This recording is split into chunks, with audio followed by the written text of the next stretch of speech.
The Ranveer Show Clips, India's smartest podcast highlights channel. Subscribe and hit that bell icon. So I want to talk about self-doubt. It's something that YouTubers see a lot, social media stars see a lot. The way you said that, maybe a flop kind of messes with your mood. I'm no producer, but I run my own mini YouTube channel. And if we have a piece of content that we are expecting a lot out of and, the views don't come in and people don't respond well, definitely affects me. But what I've figured over time is, I've come out of this funk in the past as well. And I have to just kind of touch that kind of formula that helped me in the past. Is that a parallel to what's happening with you right now? That if there's a flop, you do get that little bit of self-doubt, but you're like, okay, I'm old enough now to deal with it. No, actually, what I do whenever there's a setback, it could be a flop, it could be something not working like I wanted, it could be personal, it could be professional, is I try to go back to source. I mean, one is I've learned to acknowledge it.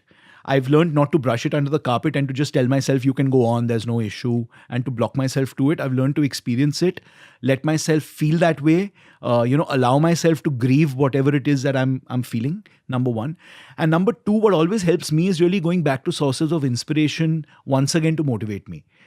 So what? it could be a book. It could be a book about someone I admire. It could be a biography, or it could be an autobiography of someone that I know will give me the motivation because I know that they'll have spoken about situations like that they've gone through and come through.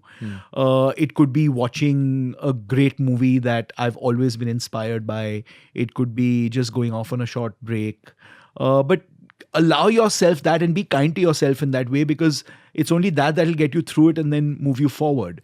And I think this only happens over time and age and experience, where you realize what it is that works for you to draw you out of a situation. But I think the biggest thing is to acknowledge it to start with. Because very often we're taught to just dust yourself off and pick yourself up and move on. That's great. But do that only when you've dealt with whatever it is that you've experienced, rather than just brushing it under the carpet, because it's there in some recess of your brain and it's going to come back to bite you at some point if you don't deal with it. Can I ask you something personal? Sure. When was the last time you cried? I cry all the time in movies. Oh, okay. I'm a very easy crier. I'm a very, very easy crier. So I watched a screening of a film last night. I can't tell you which one because it's unreleased, and I cried. So yeah, last night. But does life ever make you cry? Oh yeah, for sure. What? For sure. What specifically?